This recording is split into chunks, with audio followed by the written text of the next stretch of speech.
Welcome back, traders and investors. This is Garrett Cook for the final interview. I have on the line with me Karl Setzer. He's a grain market analyst over at MaxYield Grain, and I have on Angie Maguire. She is the vice president of grain for Citizens Elevator. Both of you, welcome to the show this morning. Thanks for having me. So, thanks for having me. If I could ask you guys, we've had a whole lot of dislocations taking place in markets right now. All we've been talking about lately is yields. We've been talking bonds. We've been talking dividends on equities. We've been talking all sorts of CDS and structured products. But the one thing after discussing oil that we've failed to really touch on within the commodities market is what's going on in the grain industry. What are you guys seeing so far as, maybe pricing in different grains? Is there any grain that seems to be, the hot play right now that guys are getting into? What are you seeing in your world? What's the big move? Maybe we can go with Karl first, and then we can ease on to Angie, if that's all right. Sounds good. One of the things that we're really watching right now, obviously, is our soybean demand. China, has really been a heavy buyer of soybeans, really looking at soybeans. One thing we really need to watch, export loading so far up 17% on the year. USDA is only expecting exports to be up 7.4% for the marketing year. So we are either really heavily front-loaded on the soybeans, or our demand has been way off in the projections. So I think soybeans are something we have to watch. In my estimates for today's report, I took carryout down 50 million bushels. I don't know if we'll see that. I do think we will sometime, but the soybean demand into China is something I'm really watching close. And for corn, the ethanol, to see how the energy market reacts and how that goes, and see if our ethanol production drops a little bit, and see if our corn stocks build a little bit. Maybe we might be overestimated there a little. Excellent. Angie, what are you seeing over in your neck of the woods? Is it pretty much the same story with the soys?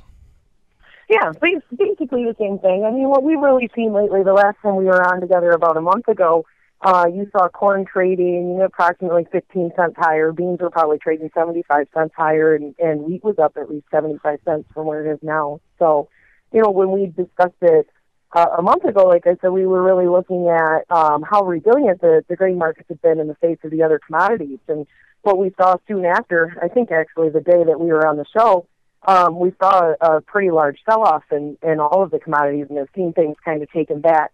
Here recently, we started to see some reductions in production estimates out of South America.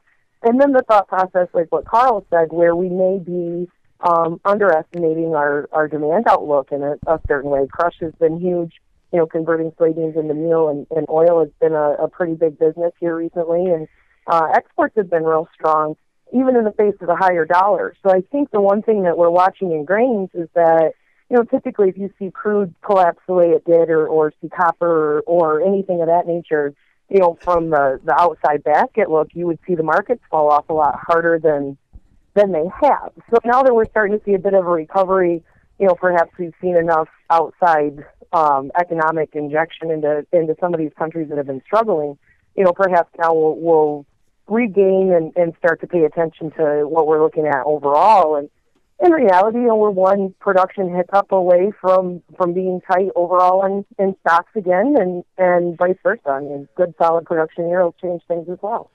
Do you guys? Well, Angie, let me ask you, and then we'll go back to Karl. Do you think that the increase in price that we're seeing, is this basically a vacuum situation where we just have more people demanding the product, period, and that's the story? People just want more soybeans, or is this a scenario where, because of some of the disconnects that have been happening in FX markets, and perhaps some of the input costs, such as gas that you use in your machinery, in order to go out and do your farming? Is it unique original demand, or is this expectations on the ability of producers to produce more because of lower input costs? I think it is more in the sense of when it comes to uncertainty and fear in the outside market or in the overall economy. The first thing that people want to own, or when they're uncertain about which direction we're going to go, they want to own something they can touch. And the fact of the matter is that there has been unique, unprecedented demand in soybeans and corn, and I think that's where you've seen folks come into, is they know that, realistically speaking, the commodities that we have here with food, they always have a certain price level underneath them, or a support level underneath them to kind of encourage supply or encourage ownership or whatever it may be. So I think there's been a little bit of a look towards them as a perhaps quality investment, especially once we'd seen the sell-off that we'd seen, here over the past few weeks. Oof. Karl, what are you seeing on your end? Is this a unique supply and demand dynamic with the increase in prices and things like soybeans, like you're saying, or do you think that this is perhaps expectations for increased production output in the future because of lower input costs? Well, I think what we're seeing in the soybeans right now is, we basically drove old crop carryout down to 92 million bushels, and even that can be heavily debated.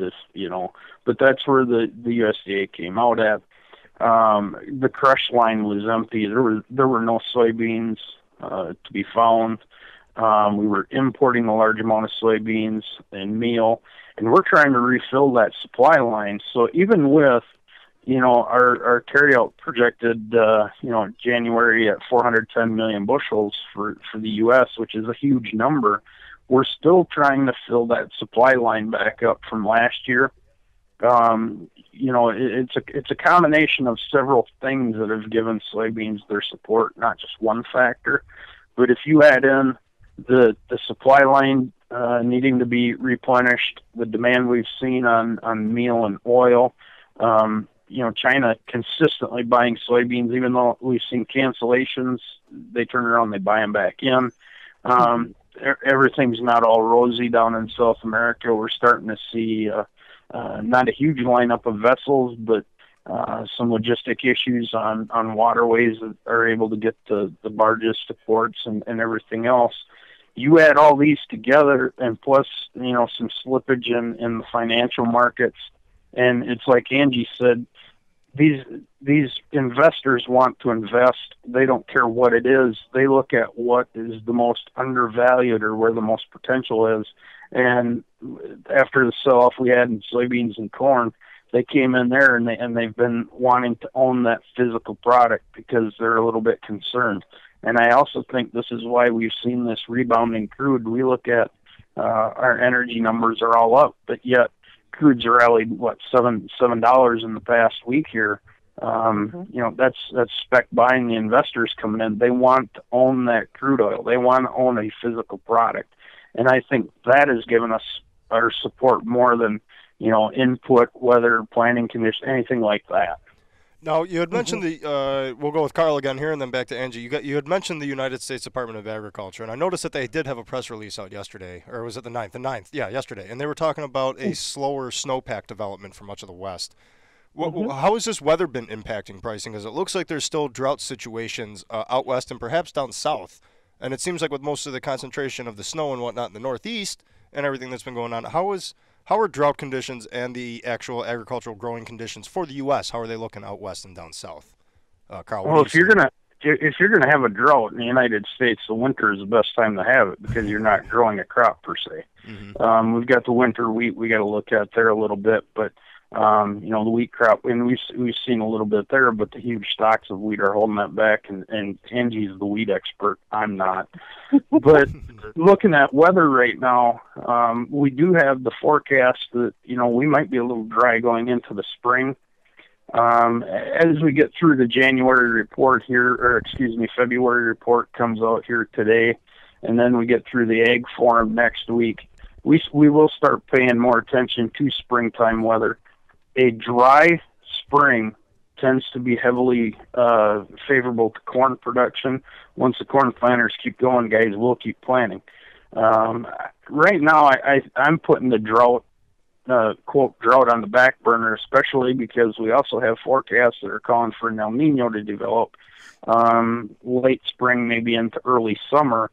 And El Nino is associated with better yields, typically across the United States. So I think the weather it's a factor. It's always a factor, but I don't think it's that big of an issue in the market right now. Angie, how about you? What are you seeing as far as the impact of weather for the U.S. specific? I mean, if you have some insight elsewhere, but I'm talking, I saw the USDA release, and you heard me just asking Karl, so what say you? Well, one of the important things to look back on is the start of the 2012 crop year was very similar to what this year is, and that was the storm systems seem to come up from the southern plains or basically train through the Ohio River Valley or up the East Coast and into the Northeast. So we've seen that before, and we see the dryness out west. And, I always say to my guys, similar to what Karl said, dry weather is bearish the market before it's bullish, because turning the wheel and getting the crop planted is one of the first risk premiums that the market puts in place. The idea that we won't get the crop planted on time is always the primary number one concern we have each March, April, and into May. So, with the dry weather, a lot of times you can, you'll still be able to plant. The old farmer's skill is, plant into dust and your bins will bust. And so farmers still kind of go off on that idea, but it really is going to be something that we're going to have to pay attention to. But it's important, from an investor standpoint, if you're going to pay attention to the drought monitor and really look to expect that to stimulate the market. In 2012, when we had the worst drought that we'd seen in 70-some years, it took until the tail end of June before the market realized that we were dry. And then we started to really rally into July and August. So it is something that we'll want to pay attention to. It has more to do with, I think personally, spring wheat acreage will be more impacted by what we see develop with the drought conditions in the Dakotas than anything else. But like Karl said, basically, right now, it's something that we're watching. It's something that we're monitoring really close. We're fortunate that the subsoil moisture is relatively decent, where the topsoil is what's starting to get sapped. But it is important, if you're a farmer in the Dakotas and you're used to a snowpack of a foot deep and you have nothing, it really does start to develop some concern, and it is something that I'm going to be watching close for the next few months. So, Angie, have you been talking with farmers directly? Because I want to ask if they've mentioned anything about increasing their purchases of manufacturing equipment, such as John Deere products or Caterpillar products. Are these guys looking to expand some of their acreage to take advantage of some of this pent up demand, or are they just hanging tight and just dealing with their tight squeezed budgets and just continuing to just do what they've been doing? Is there any expansion going on? Do you see? No, there's really not. There's not a lot of guys that are going to go out that are going to change their mind suddenly and purchase a large piece of equipment. It's one of the easiest things that you can cut out. And over the last 5 years, we've really seen a boom in equipment production and the availability of really solid, good used equipment, not to mention new equipment. So I think we have seen a slowdown in that, a pretty significant one. Not necessarily because these guys are cash-strapped or anything of that nature, but more so because they don't know what to expect in the next few years. And they're going to make sure that they basically retain their flush funds, so to speak, and are sitting in a place to where if the market does turn into a depressed mode, from a grain price standpoint for the next 5 or however long the cycle may last, a lot of these guys are just getting into basically I don't even want to say survival mode because it sounds like they're out battling or something, but they're getting into a mode to where they're not going to be making big money, high ticket price expenditures, and they're going to be focusing on basically trimming their inputs down to where they're not loaded with fat and not spending unnecessary funds, in my opinion. Karl, are you seeing pretty much the same thing? Guys aren't, well, I shouldn't say guys, but farmers aren't buying, Caterpillars and John Deeres to expand production. They're just, making the best use of the tools that they've had. I mean, these machines clearly have a long shelf life. I'm trying to get a feel. I'm not a real big, I don't follow the grain market and have a touch on it, so talking to you guys are my insiders, so I'm trying to get a feel here for purchases. Well, and I just, did an article on this earlier this week, last week. Equipment sales, brand new equipment sales in the year 14 were down 26% from 13. Wow. We look at this and that's not really so much a concern about prices and where the market's going, albeit that is I think we lost Karl there shortly. We've just lost it is important. That's why he just trailed off in the middle, but no, he just kind of carrying on. I think he's seeing a lot of the same things that I am, and he's out in the heart of it, where Deere had their extensive layoffs here recently and things of that nature, and that's really what we're seeing is basically, I don't want to necessarily say a downturn in the ag economy, but it's important to point out that the farmer, when in the last few years when he's seen double the value, $7 corn, $14 beans, et cetera, the farmer is one of the first group of people to reinvest in their local and domestic economy. And it will be something that folks who have grown dependent on agriculture they will start to see a pinch likely if we keep these prices where they're at. So Angie, what's going to be the hot grain then going forward for 2015? What's the big return that you're looking for on what? Are you looking at soybeans? Is that still going to be the story for 2015? Beans seem to have been out for a while. I've noticed a lot of guys on Twitter and other traders mentioning the beans. I don't know if it's just cool to say the beans or what, but with the demand like you guys beans are the cool out, kids. Yeah. I'm watching corn. I mean, I'm really sincerely watching corn. I think we are overestimating this year's carryout. I think we're going to see a lot of developments take place with the crop size in the north. Not necessarily that they'll cut supply, but I do think that the quality of the crop is questionable enough in the north that's going to cause, just basically a skew in usage. You're going to have to use more of a lower quality crop to basically achieve the same thing. So I think we'll see carryout reduced this coming year, and planted acreage, we're going to start to see a battle in that. And I wouldn't be really surprised to see beef corn right now is trading around $4.19 or so. I anticipate to see it trade above $4.50 at some point in time and give my guys an opportunity to sell it at profitable levels. So we have prices gaining then, and you're saying these guys aren't buying any new equipment or responding in such a manner. Is this still an attestament then to the farmers' desire to really focus on maximizing their margins? I mean, is that still? Yeah. I know that farmers usually run pretty tight, and the margins are a huge thing. They can't just go out and expand operations. So at least they're still sticking true then to managing their margins. Where are you seeing the strongest margins? I mean, are you just a regional individual and you just focus on a certain region, or where do you see the strongest margins for farmers coming from? Well, I focus primarily on the Great Lakes, but we're kind of fortunate here in Michigan. We never really saw the land value run up like they've seen out west and in other areas of the Corn Belt. So my guys are able to function on a little bit lower prices in the end because their land costs are so much lower. But at the same time, in some locations they're not able to yield as much as those higher value acres out west. So it's a very regional thing, and it's very dependent on the decisions, the farm plan decisions that have been made over the last few years. There's been some very, very smart guys who have approached the market with the idea that they're going to sell into rallies and know where their bottom line is, and that may mean they don't get a chance to sell $8 corn, but they also know that they're not going to sell $3 corn. So they've been active and aggressive into the marketplace. And then there's other guys that, have spent and have rolled into the marketplace as though the high prices are going to be there for a long period of time, just like in any other industry or business. And those who are smart about what they do and focus on maximizing those margins, however small they may be, will have no problem weathering the storm and making their way through. And just like in any other business, those who spend more than they make will probably not be, around for an extended period of time if they don't change how they operate.